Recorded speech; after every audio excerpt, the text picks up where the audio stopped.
Graças e paz, irmãos. Boa noite a todos. Amém. Vamos abrir a palavra do Senhor no livro de Hebreus, no capítulo 6.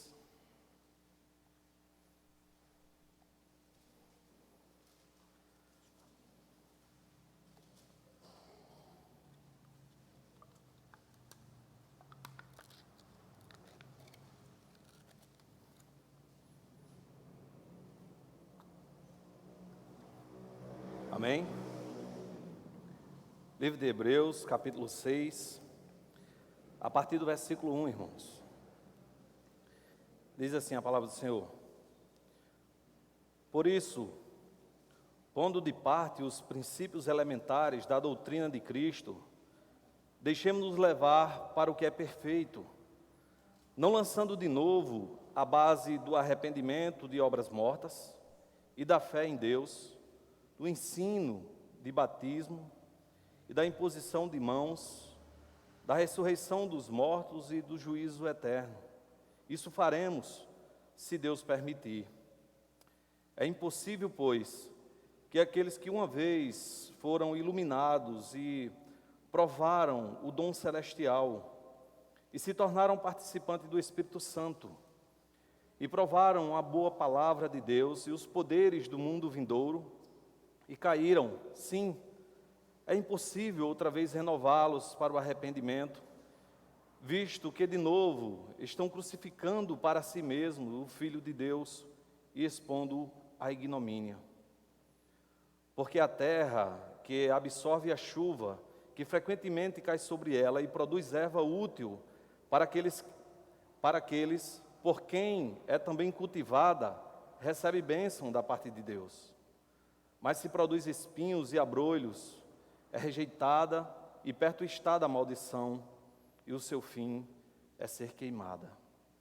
Quanto a vós outros, todavia, ó amados, estamos persuadidos das coisas que são melhores e pertencentes à salvação, ainda que falamos desta maneira, porque Deus não é injusto para ficar esquecido do vosso trabalho e do amor que evidenciastes para com o seu nome, pois servistes e ainda serves aos santos.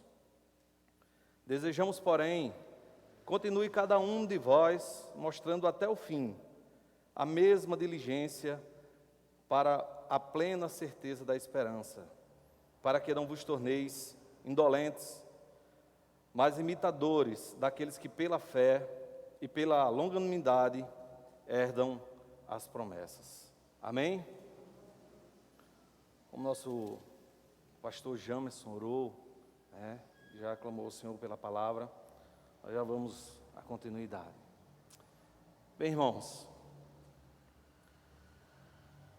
esse livro é um livro de Hebreus, é um livro que para mim é um livro bem especial, não é um livro fácil de compreensão.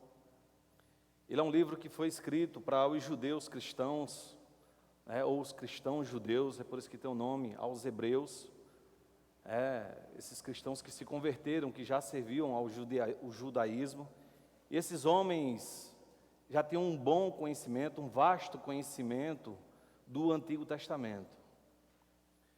É um livro que tem bastante simbologias, que expressa muito forte, alguns símbolos que apontavam para Cristo já desde o Antigo Testamento, e aqueles judeus conheciam.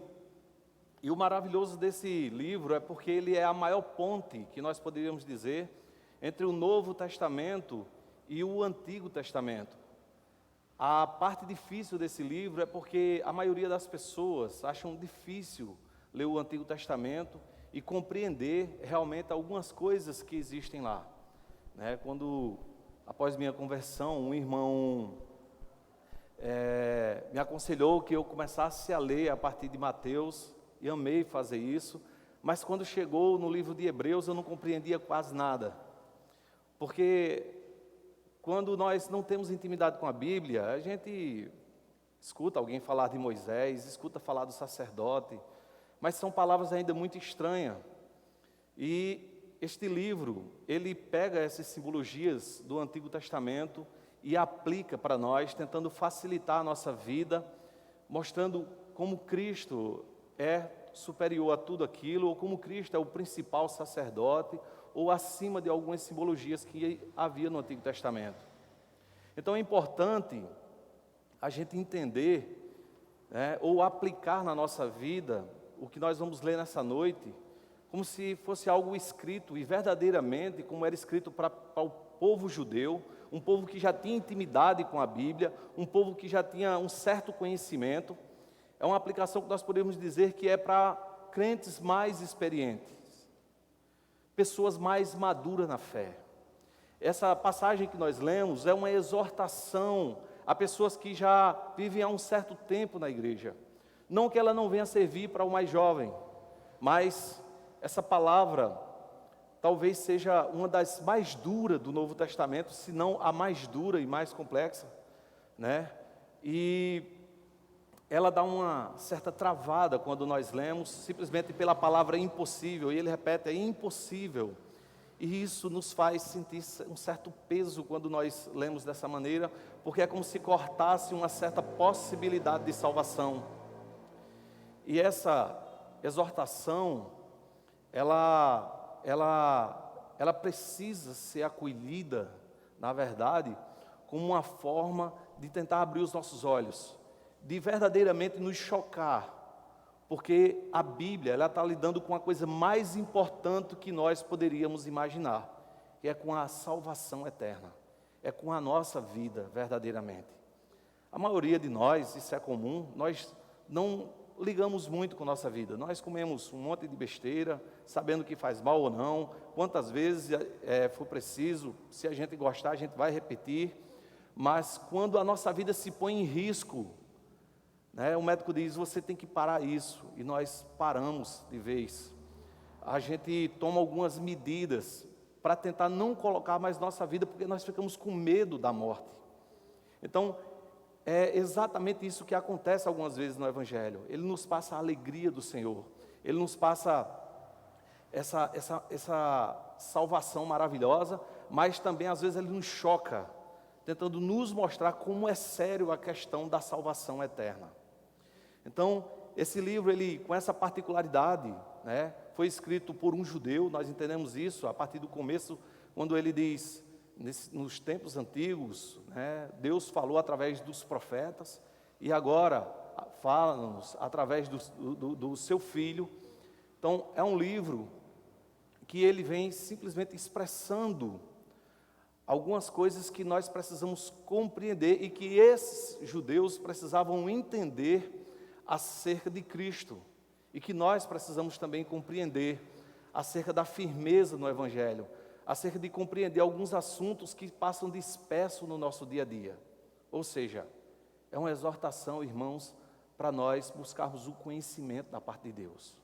Ele fala de um povo judeu como se não conhecesse o próprio Deus a quem eles diziam que serviam. E a gente corre o risco de estar vindo para a igreja há anos, de estar com cultos e mais cultos, de estar com a nossa Bíblia, às vezes até velhinha, surrada, de tanto manusear e não conhecer algumas coisas acerca desse nosso Deus. Então, essa exortação é exatamente para despertar a nossa mente acerca do cuidado que nós precisamos ter, porque isso vai interferir no modo que nós lidamos com a Bíblia. Isso vai interferir no modo que nós lidamos com aquilo que quer nos desviar, que quer nos tirar da presença de Deus, que quer nos afastar do caminho. Então esse livro, numa certa particularidade, quando eu vinha lendo, ele abre o livro falando acerca de que Deus falou através do profeta, depois falou através do seu Filho.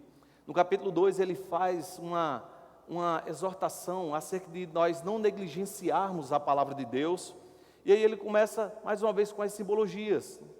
Ele fala acerca dos anjos, que os anjos, de certo modo, o povo judeu tinha um certo medo quando Deus usava os anjos, porque aconteceu algumas coisas ali no Antigo Testamento, e ele tinha esse respeito. Então, ele tem esse cuidado de dizer que Jesus é maior do que os anjos. Ele tem um cuidado de mostrar que Jesus é maior do que Moisés. E no capítulo 5, ele vem falando acerca do sacerdócio de Cristo. E aí, eu gostaria de que você voltasse para o capítulo 5, para nós começarmos a nossa ministração nessa noite, exatamente no versículo 11 do capítulo 5, onde ele começa essa exortação desse versículo 11 e vai até o versículo 12 do capítulo 6. E a palavra diz assim, irmãos: a esse respeito, temos muitas coisas que dizer e difíceis de explicar, porquanto vos tendes tornados tardios em ouvir. A primeira exortação, ela começa aqui. É como se o escritor estivesse dizendo para os irmãos judeus, né, que ele tinha essas coisas difíceis para falar acerca do sacerdócio de Cristo. Ele vinha falando de algumas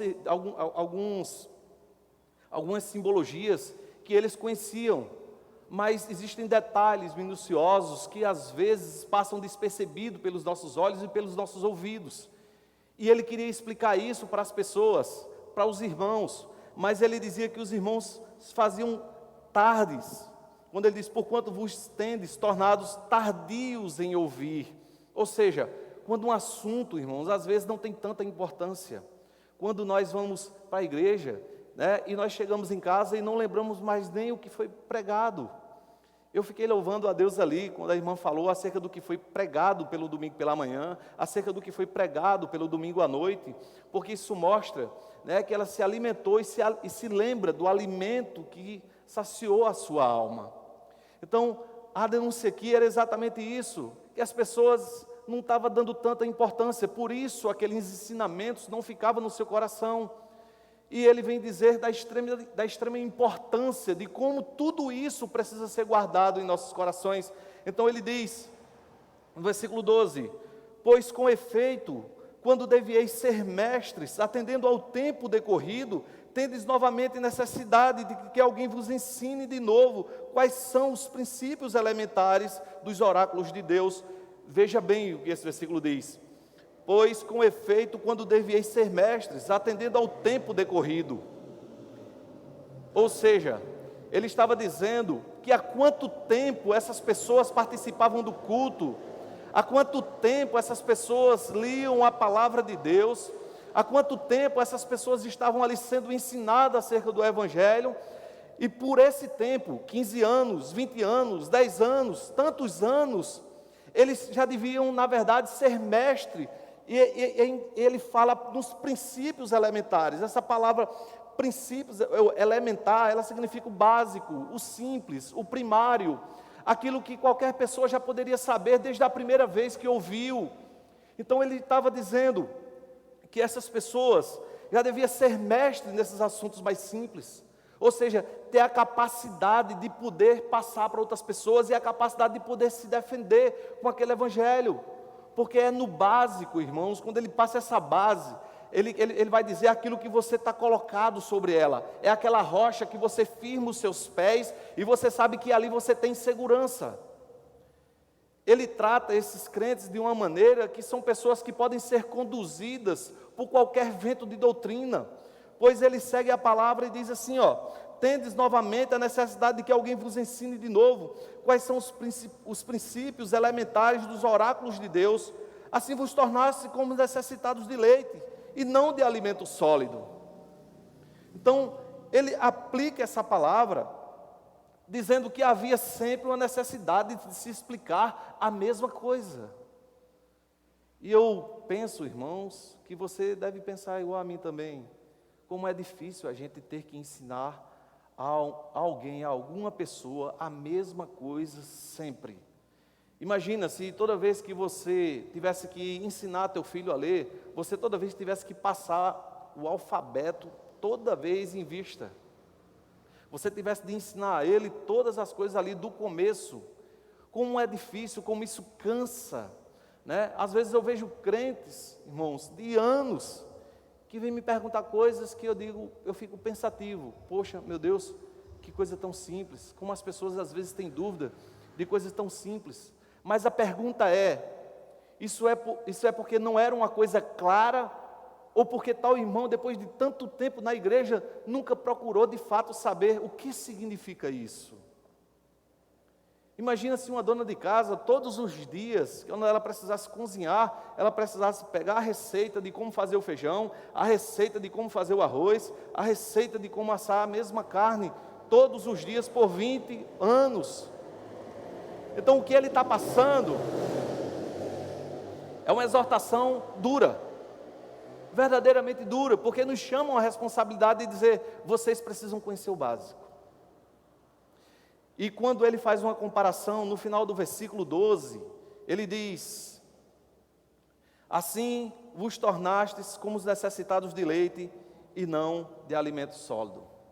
Irmãos, isso para mim foi uma das partes mais duras que o irmão aplicou ali nos nossos irmãos judeus, ou os nossos irmãos cristãos mais antigos da igreja.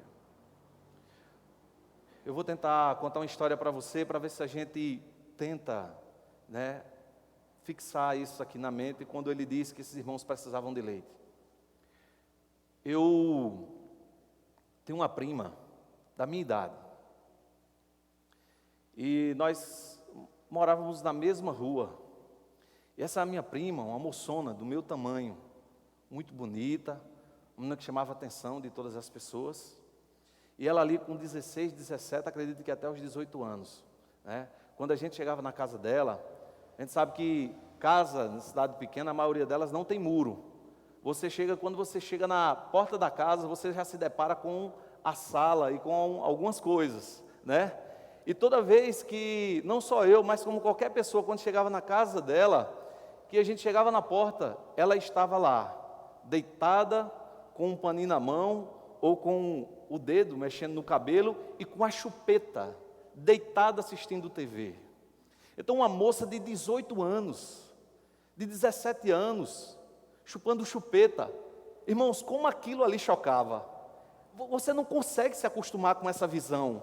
Você não consegue se acostumar com isso. Porque é uma coisa que já passou. É uma coisa que já não é mais pertinente àquela idade. Aquela visão ali deixava todo mundo atordoado, às vezes rindo e dizendo, poxa, que coisa sem graça. Como é que essa menina ainda usa chupeta com 18 anos? Agora imagina essa visão aqui de um adulto, uma pessoa com seus 30 ou 40 anos, e na hora da refeição, em vez de alguém botar a comida na mesa, pedisse a você, se deita ali que eu estou preparando sua mamadeira. Eu vou ver se o leite está quentinho e te dá para você se alimentar. Como, irmãos, isso me chocou de certo modo. Porque os assuntos que geralmente ele é do nosso interesse, nós conseguimos aprender. Nós aprendemos coisas acerca do nosso trabalho, nós aprendemos coisas acerca da nossa família, nós aprendemos coisas acerca da nossa casa, nós desenrolamos serviços que às vezes nós não temos um profissional para fazer, a gente vai lá, mete a cara, aprende e faz. Mas quando se trata das coisas de Deus, às vezes parece que há uma negligência, não há um interesse, não existe uma busca para dizer assim, eu vou tentar conhecer, porque isso serve para a minha vida. Na verdade, a minha vida depende disso. E essa exortação era exatamente chamar a atenção daqueles irmãos para que eles compreendessem que o básico do Evangelho não era que ele estivesse chamando a atenção para todas essas pessoas serem mestres da lei, mas que eles fossem mestres pelo menos naquilo que era básico. Se o teu filho te perguntar, você vai dizer para ele o que é isso. Se teu filho te perguntar isso, você vai dizer para ele o que é isso. E mais na frente ele vai dizer quais princípios elementares são esses. Então depois de chocar, ele diz no versículo 13, ora, todo aquele que se alimenta de leite é inexperiente na palavra da justiça, porque é uma criança. Então ele estava dizendo, você irmãos, talvez não tenha nem condições de sentar com qualquer pessoa e conversar acerca da palavra da justiça. Ele estava falando da palavra da justiça de Deus.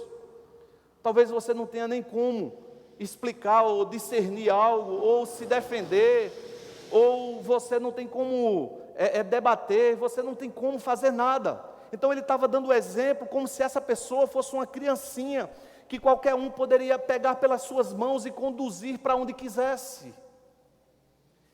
Era o fato de uma pessoa indefesa. E ele chama a atenção para esse ponto, porque quando nós não conhecemos nem sequer o básico, nós não temos firmeza naquilo ali pelo qual a gente quer ficar. Então, Cristo como essa base, Cristo como essa rocha, né? Para algumas pessoas parece que elas estão calçadas com sapatos deslizantes, pelo qual não conseguem se firmar, porque não conhece o mínimo do próprio Deus a quem ela diz que serve. Então, essa palavra, ele continua a nos chamar a atenção, e ele diz o seguinte no versículo 14, ele diz: mas o alimento sólido é para os adultos, para aqueles que pela prática têm as suas faculdades exercitadas para discernir não somente o bem, mas também o mal.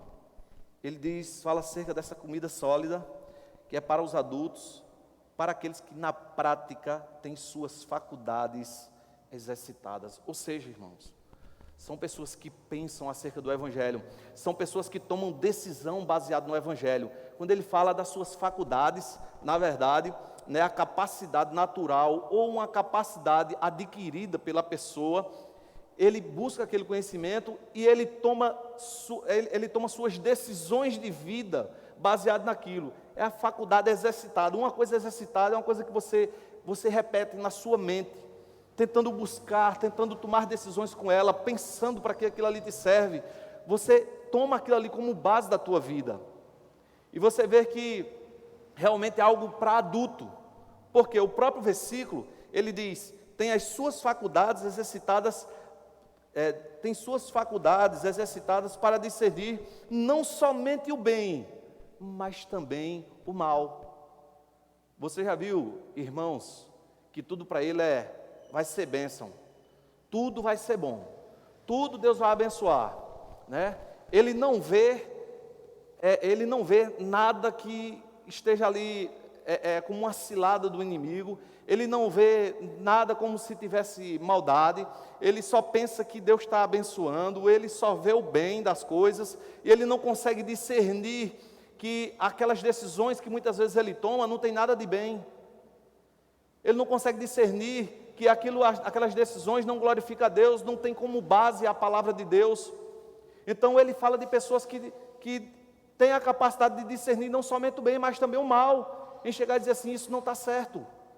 Deus não aprova isso, Deus não gosta disso, Deus não colocou isso para que a gente pudesse seguir, Deus colocou isso, as pessoas colocaram isso e Deus nos orientou para que a gente rejeitasse essas coisas.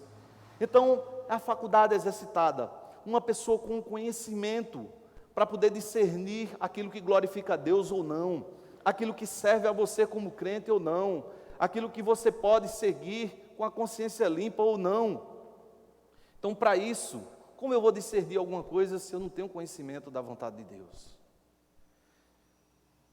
No versículo 6, ele vai abrir aqui um pouco acerca do entendimento de que princípios elementares são esses que nós precisamos conhecer, que são base para nós. Ele diz, por isso, pondo de parte os princípios elementares, ele fala aqui como se fosse colocar a parte, né, da doutrina de Cristo. Ele diz, deixemos-nos levar para o que é perfeito. Lá na frente, irmãos, ele vai falar o que é perfeito. Eu volto para cá e a gente tenta novamente levar esse contexto para o que é perfeito. Mas quando ele diz, levar para o que é perfeito, não lançando de novo a base, veja que ele vai falar a base. Essa palavra base, ela vai pegar com todas as palavras que tem aí. A base do arrependimento de obras mortas, a base da fé em Deus, a base do ensino de batismo, a base da imposição de mãos, a base da ressurreição dos mortos e do juízo eterno. Então, o escritor, ele tem como básico, como princípios, né, como o simples, a gente compreender todas essas coisas. Porque isso é o que ele está dizendo, que isso é o que vai firmar os nossos pés, para que a gente não possa ser levado e conduzido por qualquer doutrina, por qualquer pessoa que traga qualquer conhecimento. E veja como é interessante, quando ele diz, não lançando de novo a base do arrependimento de obras mortas. Então ele está dizendo aqui que todas as vezes parece que ele precisava explicar para aqueles irmãos porque eles precisavam se arrepender das obras mortas que eles viviam. Acho que tem pessoas que ainda não compreenderam que elas precisam viver, na verdade, em constante arrependimento. Quando eu falo em constante arrependimento, porque nós falhamos. E se, quando nós falhamos, nós não conseguimos enxergar aquela falha, aquele erro, significa que nós não compreendemos ainda acerca do Evangelho. Significa que nós não temos ainda discernimento do que Deus quer para as nossas vidas e o que Deus não quer para as nossas vidas. Significa que a gente ainda não entendeu o que é obedecer e o que é desobedecer. Então ele estava falando, o básico é a gente entender o motivo porque nós nos arrependemos das nossas obras mortas, daquilo que nós praticamos no passado, daquilo que nós fazíamos que desonrava a Deus. O básico é a gente entender que nós éramos pecadores e que estávamos distantes de Deus e que o arrependimento me fez verdadeiramente reconhecer quem era eu diante de Deus. Então, como base, está aqui o primeiro ponto, acerca de entender como o nosso coração nos conduz à maldade, como o nosso coração nos conduz ao erro, e como quando nós falhamos, como precisamos colocar diante de Deus, ali, arrependidos. E ele diz, a base da fé em Deus. Isso é maravilhoso, irmãos. Tem pessoas que dizem que têm fé em Deus, mas elas acreditam mais nas suas obras. Elas pensam que as suas obras, por ela ser boa, por ela ser uma pessoa boazinha, por ela fazer algumas coisas, isso vai levar ela à salvação.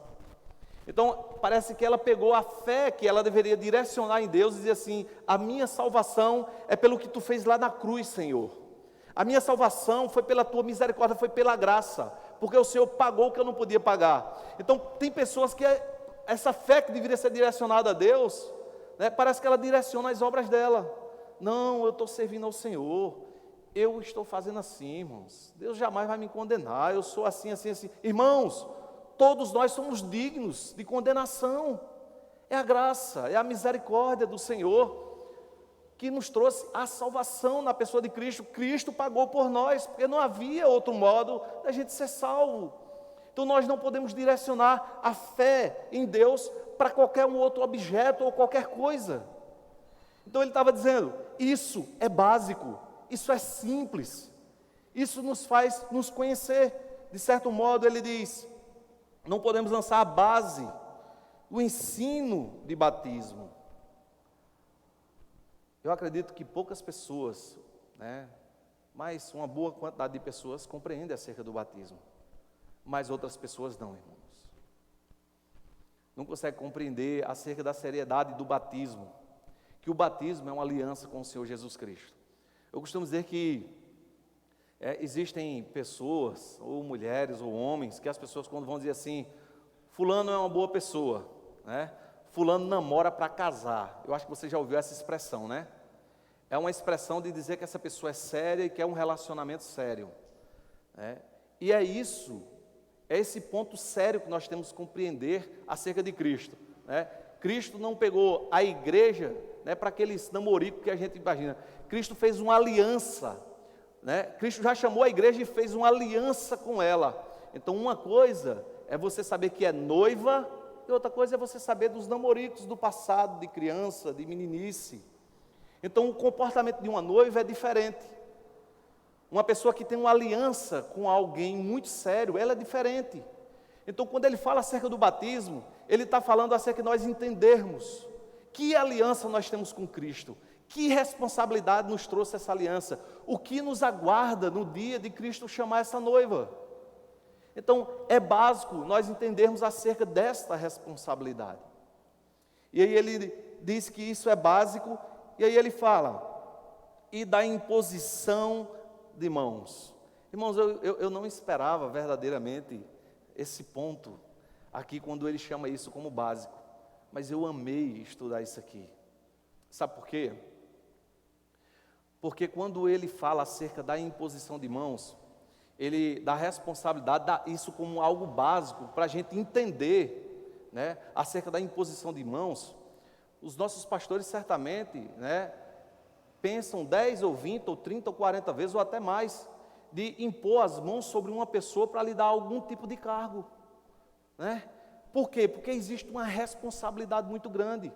Eu sei que tem pastores que, se pudesse anular isso aí, algumas pessoas que eles colocaram as mãos sobre a vida desses homens, eles anulariam. Porque tem pessoas, certamente, que se demonstrou antes, muito antes, uma vida um pouco troncha, mas teve pessoas que depois, né, de ter sido ordenado, foi que a vida deu uma mudada e aquela pessoa deixou a responsabilidade de lado e ali ficou algo terrível. Então, porque era básico eles entenderem a responsabilidade da imposição de mãos, porque eu e você, nós precisamos pensar: Senhor, será que eu sou digno de que meus pastores coloquem suas mãos sobre mim e me ordenem para alguma coisa? É preciso que cada um de nós venhamos compreender, porque isso nos faz analisar nossa própria vida. Existe uma maneira pelo qual nossos pastores, eles nos conhecem, eles nos veem, mas existe uma maneira pelo qual você também precisa se ver e se analisar.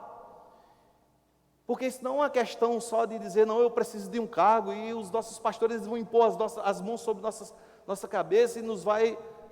Isso era uma questão simplesmente de exortação, de dizer que isso era básico, de compreender a responsabilidade de tudo isso e se analisar. Então, quando uma pessoa também era imposta a mão sobre aquela pessoa, as pessoas sabiam a responsabilidade que estava sobre a vida delas. Ele diz como básico também, irmãos, a ressurreição dos mortos e do juízo eterno.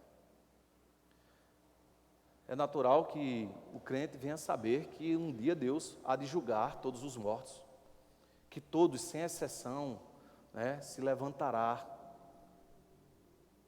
e que nesse ajuntamento Deus separará o bode das ovelhas, né, um para a esquerda, outro para a direita, e haverá um grande julgamento. Isso ele mostra que nessa compreensão que um dia nós estaremos diante de Deus, nesse grande tribunal, ele também mostra que haverá um juízo eterno. E como precisamos pensar em tudo isso? Porque esse autoanálise nos faz compreender que isso nos traz uma responsabilidade muito grande.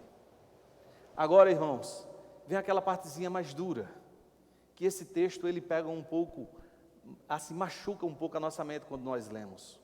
E exatamente nessa exortação de dizer que, pelo fato das pessoas não compreenderem, pelo fato das pessoas não entender o básico, pelo fato das pessoas poderem ser conduzidas por qualquer vento de doutrina e simplesmente deixar Cristo para trás, ou viver de qualquer modo e pensar que está vivendo para Cristo, essas pessoas elas podem tomar outro rumo.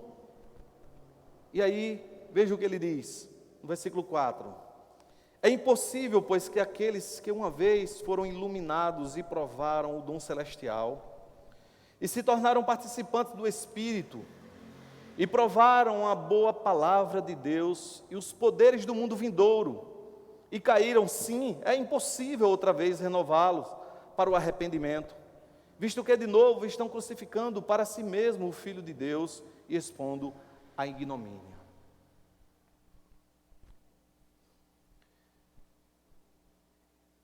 Era muito seco, eu vou dizer dessa forma, a lei no Antigo Testamento, né? Hoje nós temos a lei dos homens, e a gente não vive com todas essas regras na nossa cabeça. É muito chato, verdadeiramente, em pensar em todas as regras que existem na lei. Pastor Jamerson aqui, né, se deve conhecer muito da lei, trabalha aí na polícia, se formou como advogado, então ele sabe que qualquer um de nós aqui não conseguimos cumprir todas as leis que os próprios homens determinaram. Imagina, a lei de Deus, aquela lei que era passada pelos sacerdotes, né, era apenas a questão de imposição. Você precisa ser assim, você precisa ser assado, você precisa cumprir isso, você precisa fazer aquilo, você não pode fazer assim, você não pode se deitar desse modo. Irmãos, sabe aquela coisa seca e dura e difícil de cumprir? Quando ele fala acerca do Novo Testamento, ele já fala de algo que eles provaram. É por isso que o versículo, ele diz: é impossível, pois aqueles que uma vez foram iluminados e provaram o dom celestial e se tornaram participantes do Espírito Santo. Veja no versículo 5, ele diz: e provaram a boa palavra. Agora ele está dizendo que uma vez que esses homens simplesmente viram Cristo como Senhor e se tornaram participantes da igreja, eles agora sentiram o calor do amor de Deus, eles agora sentiram o fervor do Espírito Santo, eles sentiram, irmãos, o amor fervendo sobre seu coração.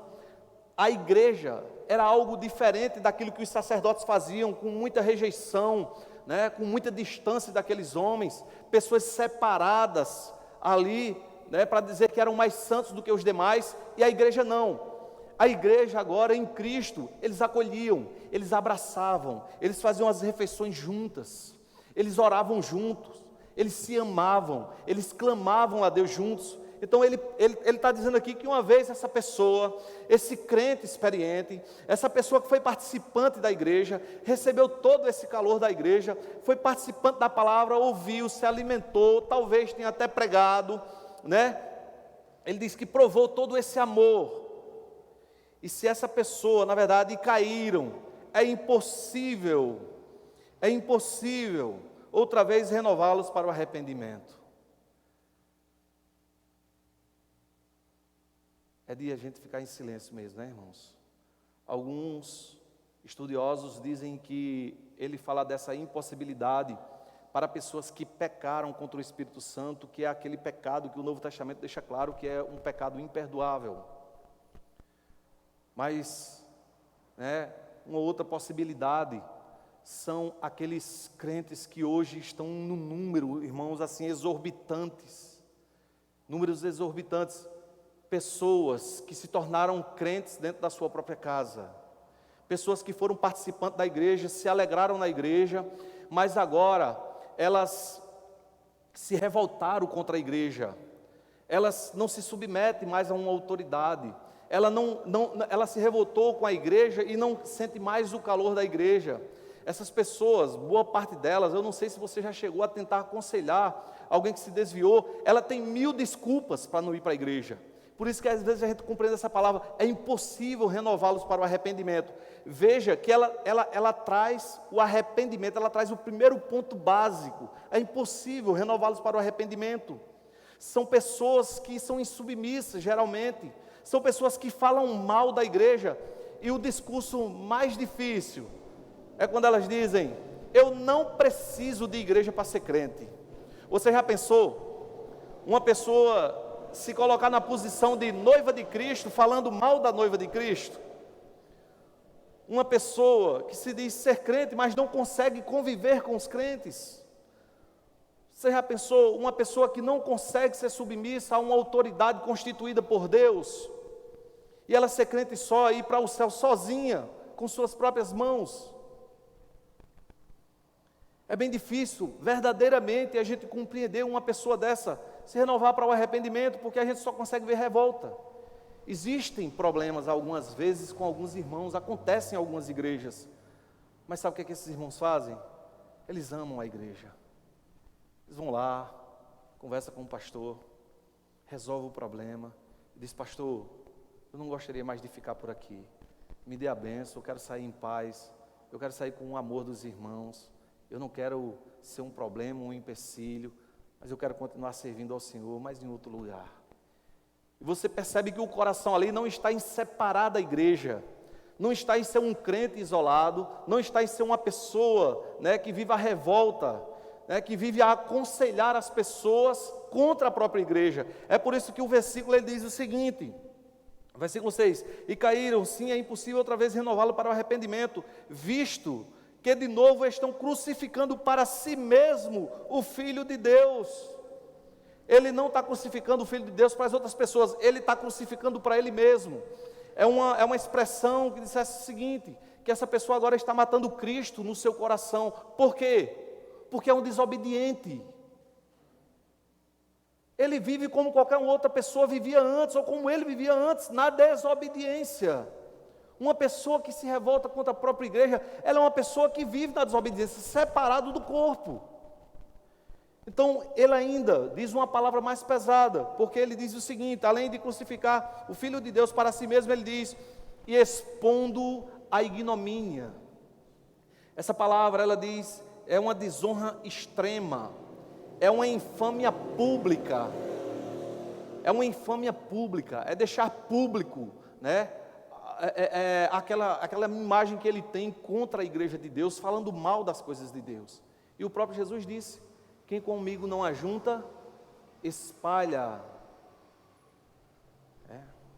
Quem não é por mim, é contra mim. Então, a gente percebe como um coração difícil, e ele conta uma parábola nesses 2 versículos, tentando mostrar que a vida dessa pessoa não é como ela imagina. Ela não produz algo que serve para o reino de Deus, simplesmente pelo fato de muitas dessas pessoas orarem dentro da sua casa e ler a Bíblia dentro da sua própria casa. Veja o versículo 7 e 8, quando ele conta uma pequena parábola.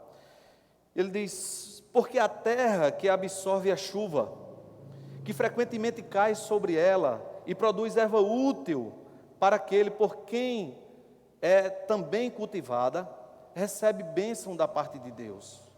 Mas se produz espinhos e abrolhos, é rejeitada e perto está da maldição, e o seu fim é ser queimada. Irmãos, tentando compreender o contexto da época que se escreveu essa parábola e entender essa situação. Chuva era uma coisa totalmente difícil, naquele contexto onde Cristo vivia. Mas ele fala de uma abundância de chuva.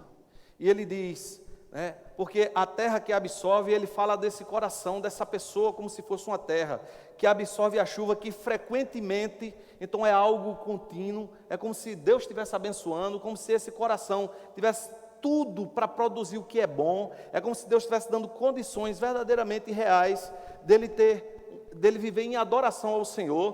Por isso ele diz: porque a terra que absorve a chuva, que frequentemente cai sobre ela e produz erva útil para aquele por quem também a cultiva. Então existe uma pessoa que está trabalhando naquele coração, e ela diz: recebe bênção de Deus. Agora no próximo versículo ele diz: mas se essa terra que recebe chuva frequentemente e é cultivada, se produz espinhos e abrolhos, e é rejeitada, perto está da maldição, e o seu fim é ser queimada. Porque aquela terra foi trabalhada. Tentem perceber um contexto de uma terra que está sendo trabalhada e plantada. Ela recebe chuva, ela recebe tudo que era necessário para produzir algo de bom. Mas no final, em vez de nascer os frutos, sabe o que foi que aconteceu? Ela produziu espinhos. Ela produziu espinhos. É como se ela tivesse apontando lá para a parábola do semeador, onde os espinhos, eles sufocam a semente, a boa semente que foi plantada. E ali não serve, verdadeiramente, não tem como você colher o que é bom. Porque se você parar para imaginar, aquele terreno que foi plantado cheio de espinhos, na condição que os agricultores tinham naquela época, como eles iam entrar, como ele ia levar um animal para dentro de uma terra cheia de espinhos? Ele não tinha proteção, não existiam as máquinas de hoje. Era alguém que iria entrar para colher aquilo que foi plantado. Mas se boa parte de tudo aquilo que foi plantado, foi sufocado pelos espinhos, então não haveria colheita nenhuma. Ou seja, o que ele está dizendo, o que essa terra produz, ela não tem serventia nenhum. Não será colhido nada dela. É duro, irmãos, verdadeiramente. Mas a gente tem que imaginar esse texto como o amor de Deus nos exortando, abrindo os nossos olhos e nos trazendo o cuidado, porque ela trata exatamente acerca da vida. Mas vamos para o versículo 9 em diante, para a gente já começar aqui a encerrar nossa pregação. E o escritor ele diz o seguinte no versículo 9: quanto a vós outros, todavia, ó amados, estamos persuadidos das coisas que são melhores e pertencentes à salvação, ainda que falamos desta maneira. Então ele está falando, que foi duro quando falou essa palavra, mas que eles estavam persuadidos a que esses amados estavam ali perseverantes na salvação, naquilo que era pertencente a Deus. E no versículo 10 ele diz o seguinte: porque Deus não é injusto para ficar esquecido do vosso trabalho e do amor que evidenciaste para com o seu nome, pois servistes e ainda serves aos santos. O que é maravilhoso, irmãos, é a gente olhar para esse versículo, quando ele diz, porque Deus não é injusto para ficar esquecido do vosso trabalho e do amor que evidenciaste para com o seu nome, é porque, veja bem, Deus jamais, segundo essa palavra, vai esquecer de todos os esforços, de todo o trabalho que nós fazemos dentro da obra do Senhor. Mas ao contrário disso, Deus, uma vez que nós nos arrependemos verdadeiramente, Ele esqueceu todos os nossos pecados. Ele esqueceu tudo aquilo que nos condenava e guardou simplesmente aquilo que pode nos abençoar. O nosso trabalho com a obra, o nosso esforço, ele é o contrário de nós. Se alguém que anda com você todos os dias, se ela errar hoje, aí você diz assim, eu perdoei. Mas se daqui a um mês ela errar, aí você vai lembrar desse erro, mesmo que você tenha perdoado. Isso mostra como Deus é diferente de nós. Porque Deus, Ele esquece os nossos pecados, mas Ele lembra de cada esforço que nós temos para com sua obra. E esse versículo, ele nos fortalece em outras coisas maravilhosas, porque ele nos explica acerca de que amor é esse, que evidência desse amor é. Pois ele diz o seguinte, porque Deus não é injusto para ficar esquecido do vosso trabalho e do amor que evidenciastes para com o seu nome. Qual foi o amor? Como foi a forma que nós amamos a Deus? Que evidências são essas, segundo esse texto, que nós damos do amor que nós temos para com Deus? Exatamente, irmãos, aquilo que aquela pessoa deixou de fazer, de contribuir da obra, de estar separando-se da obra, de estar falando mal da igreja, de estar revoltado com a igreja. Ele está falando que a evidência do nosso amor para com Deus é aqui, ó, pois servistes e ainda serves aos santos. O amor evidenciado a Deus, irmãos, é aquilo que nós fazemos pela igreja, é aquilo que nós trabalhamos em prol dela, porque nós passamos a amar a obra e entendemos que isso é uma obra santa, é uma obra de Deus, e essas evidências, elas jamais serão esquecidas pelo nosso Deus. Então, segundo esse versículo, o amor que é evidenciado, né, da nossa parte para com Deus, é o amor que nós temos pela obra dele, é a forma de servir, né, a igreja, servir aos santos, como diz essa palavra. Então ele diz no versículo 11, desejamos, porém, que continue cada um de vós, mostrando até o fim a mesma diligência para a plena certeza da esperança. Irmãos, volte só para o versículo 1 do capítulo 6, olha aí o que eu falei naquele momento. Por isso, pondo de parte os princípios elementares da doutrina de Cristo, deixemos-nos levar para o que é perfeito. E aqui está, irmãos, o que é perfeito. Seguir a obra de Deus até o fim. Você não acha isso algo perfeito? Um pecador. Irmãos, eu acho que eu vi isso por umas 3 vezes, né? Alguns pastores orando por outros pastores. Eu digo a você, meu coração ali se corroeu, sabe? Se existe inveja santa, como algumas vezes o povo fala, né? De inveja por aqueles pastores com os seus 75, 78 anos, ali ainda servindo ao Senhor a sua vida inteira, e eu olhar para aquilo ali, irmãos, e dizer assim, meu Deus, concede-me graça para isso, de chegar ao fim da minha vida, seja quantos anos eu viver, não é os 80, eu não desejo viver tudo isso, mas que ao final da minha vida eu esteja ali agarrado na cruz, te servindo, te amando, te adorando, porque não existe perfeição maior do que essa, irmãos. Nada que você possa fazer na terra vai pendurar pela eternidade, a não ser aquilo que você faz para a obra de Deus. Tudo o fogo vai consumir. Se você for um pedreiro, se você for qualquer outra profissão, tudo que você construir, o fogo vai consumir. Mas aquilo que é da obra, aquilo que você conseguiu ali andar na obra do Senhor até o final da tua vida, isso é o que é perfeito. Porque eu fico imaginando, né? A gente fala que a vida é estreita, e é mesmo.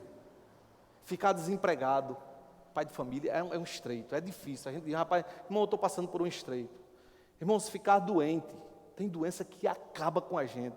De fato, verdadeiramente, passar num estreito, né? Passar fome. Existem coisas que é passar num estreito grande. Agora, você imagina o estreito que o homem passa quando ele leva a sua vida inteira servindo ao Senhor, se mantendo na palavra, tentando honrar a palavra, nos caminhos de Deus, amando essa obra. Porque quando a palavra diz que o caminho é estreito, é verdade. Eu fico imaginando que até o final da vida, o quanto essa pessoa se esforçou para perseverar no caminho de Deus. E aí eu acho isso perfeito. Eu acho isso maravilhoso. E isso deve ser a nossa oração. Nos mantermos exatamente servindo ao Senhor, mas Ele nos aconselha algo, porque Ele fala para a gente fazer isso. No versículo 11: desejamos, porém, continue cada um de vós mostrando até o fim a mesma diligência para a plena certeza da esperança. Irmãos, diligência significa verdadeiramente um zelo, presteza, né? Velocidade ou pressa naquilo que você vai fazer. Então, essa diligência é continuar fazendo com zelo a obra de Deus, é ser prestativo na obra de Deus, né? É você ter aquilo ali, amor, e de fato se desprender para ter o teu coração ali dentro, você fazer bem feito. Então ele fala que nós devemos seguir até o final com essa mesma diligência. Sabe por quê? Sabe por que precisa dessa diligência? Para que o seu coração não se canse. Porque quando a gente relaxa, às vezes a gente deixa as coisas correr frouxa. E ele diz isso no versículo seguinte. Porque ele diz, olha, no versículo 12, ao qual nós vamos encerrar, ele diz, para que não vos torneis indolentes. Essa palavra indolentes, ela significa negligente ou indolor, uma pessoa que não sente mais dor. E verdadeiramente, irmãos, se nós não formos negligentes, se nós não formos diligentes na obra de Deus, a gente vai se tornar uma pessoa negligente, vai fazer a obra de todo jeito. E sabe o que é que vai acontecer? Na mesma significado dessa palavra, a gente vai se sentir uma pessoa, vai se tornar uma pessoa indolor, ou seja, uma pessoa que não se incomoda mais, não sente mais a dor daquilo ali. A obra está acontecendo e nem dói no teu coração o fato de você não estar sendo participante. Você já não sente mais o mesmo amor, nada aperta mais o teu coração, né? Você esfriou, aquilo ali não arde mais em você, porque a indolor, a negligência tomou conta.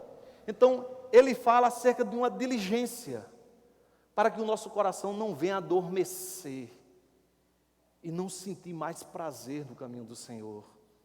Então é necessário essa perseverança, é necessário nos fortalecermos nisso, é necessário estudarmos essa base ao qual ele falou, para nós não cairmos nesse vento de doutrina e sermos conduzidos e nos afastar de Cristo e perdermos o calor da igreja e nos tornarmos revoltados por algumas coisas.